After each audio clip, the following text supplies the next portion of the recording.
دیکھنے میں یہ شہر امریکہ کے کسی بھی چھوٹے شہر جیسا معلوم ہوتا ہے، مگر برسوں سے یہاں آسمان پر بہت مختلف نظارے دیکھنے کو مل رہے تھے۔ ریاست فلوریڈا کا شہر ٹائٹس ویل اس علاقے کا حصہ ہے جسے اسپیس کوسٹ کے نام سے بھی جانا جاتا ہے۔ انڈین ریور لگون نامی جھیل کے کنارے واقع یہ شہر ناسا کے کینیڈی اسپیس سینٹر کے بالکل سامنے ہے۔ مارک رائن اس شہر کے ناظم ہیں۔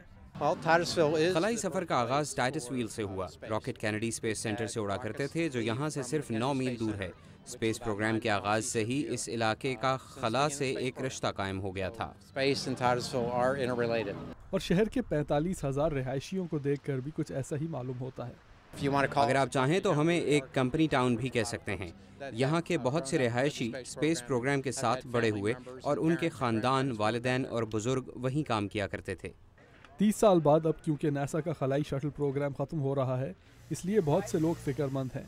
مقامی رہائشی Mark Baker space walk of the Space Coast نامی تفریح گاہ کے مالک ہیں۔ پورا علاقہ خلائی پروگرام کے سہارے چلتا آیا ہے۔ میرے اپنے محلے میں اتنے لوگ ہیں جو اسپیس سینٹر میں کام کرتے ہیں۔ اسپیس سینٹر کے بغیر تو بہت سی نوکریاں ختم ہو جائیں گی۔ مگر حقیقت یہ ہے کہ خلائی شٹل پروگرام ختم ہونے سے اسپیس سینٹر بند نہیں ہوگا۔ کینیڈی اسپیس سینٹر بند نہیں ہو رہا، صرف امریکہ کا خلا میں جانے کا طریقہ تبدیل ہو جائے گا۔ پھر ہم اس کے لیے کمرشل ذرائع پر انحصار کیا کریں گے۔ اسپیس شٹل کے پروگرام پر $113 ارب خرچ کیے جا چکے ہیں، اور یہ پروگرام جاری رکھتے ہوئے ناسا کے لیے نئی ٹیکنالوجی پر کام کرنا ممکن نہیں۔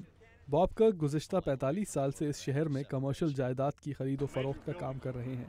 مجھے یہ سب دیکھ کر دکھ ہوتا ہے۔ نوکریاں ختم ہونے کی وجہ سے میں ٹائٹس ویل میں اپنے بہت سے دوست کھو بیٹھوں گا۔ خلائی شٹل پروگرام پر کام کرنے والے ناسا کے تقریباً 1000 ملازمین کو تو دوسری جگہوں پر منتقل کر دیا جائے گا، مگر ہزاروں دوسرے افراد اپنی ملازمتیں کھو سکتے ہیں۔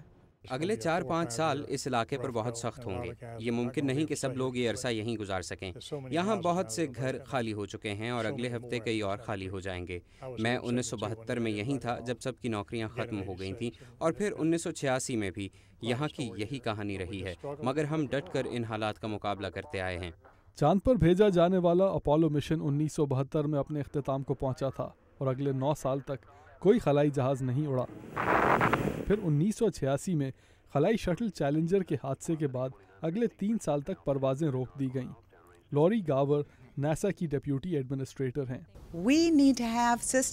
ہمیں ایسے خلائی جہازوں کی ضرورت ہے جو نہ صرف ناسا بلکہ فوج اور کمرشل سیکٹر کے بھی کام آ سکیں۔ ان سے اس علاقے کی رونق واپس آ جائے گی۔ اسپیس شٹل اٹلانٹس کے زمین پر واپس آنے کے ساتھ ہی امریکہ میں خلائی شٹل کا دور اپنے اختتام کو پہنچ گیا ہے۔ سوزین پریسٹو کے ساتھ عبدالعزیز خان، اردو VOA۔